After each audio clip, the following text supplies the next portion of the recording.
Pour créer ce mandala très féminin, j'ai d'abord pris une feuille de papier bleu que j'ai recouverte de papier décalque brillant. Ensuite, j'ai ajouté un tissu aéré en fil vert, fixé avec du ruban adhésif sur le verso. Celui-ci donne de la structure au fond. Il ne restait plus qu'à commencer le collage des pétales de Phalaenopsis que j'avais fait sécher au préalable dans un livre. L'important est bien sûr de bien calculer le centre et de former un joli motif autour du bindu. Le point central symbolise le centre d'énergie, lieu de naissance de toute existence dans l'espace et le temps. Le mandala peut enfin commencer à prendre forme. J'ai centré un verre à pied pour me donner le premier rond, car je ne pouvais pas tracer sur le tissu grillagé. Le cercle, véritable frontière avec l'extérieur, est le protecteur de son contenu sacré, notamment du point central. Pour conserver une régularité dans le dessin, rien ne vaut la bonne vieille méthode de calcul au centimètre. Chaque pétale a donc été mesuré, puis coupé et appliqué en suivant le bord. Un petit point de colle universel a permis de les faire bien tenir.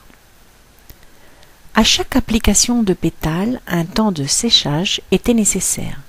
Le mieux, c'est d'utiliser un livre assez lourd, qui d'ailleurs m'a donné la dimension pour le carré. Le cercle sacré est souvent posé dans un carré. Les 4 éléments de la nature, qui sont dans les angles du carré, sont les symboles de la matière statique. Ces mêmes éléments ont chacun une dynamique interne et sont en interaction les uns avec les autres. Chaque pétale a été délicatement posé avec une pince à épiler sur les angles. Une feuille transparente, dont on aperçoit les nervures, a d'abord été déposée à chaque coin.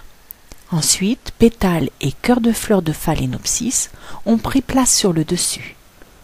Le mandala est comme une carte pour trouver son chemin. On y chemine simplement.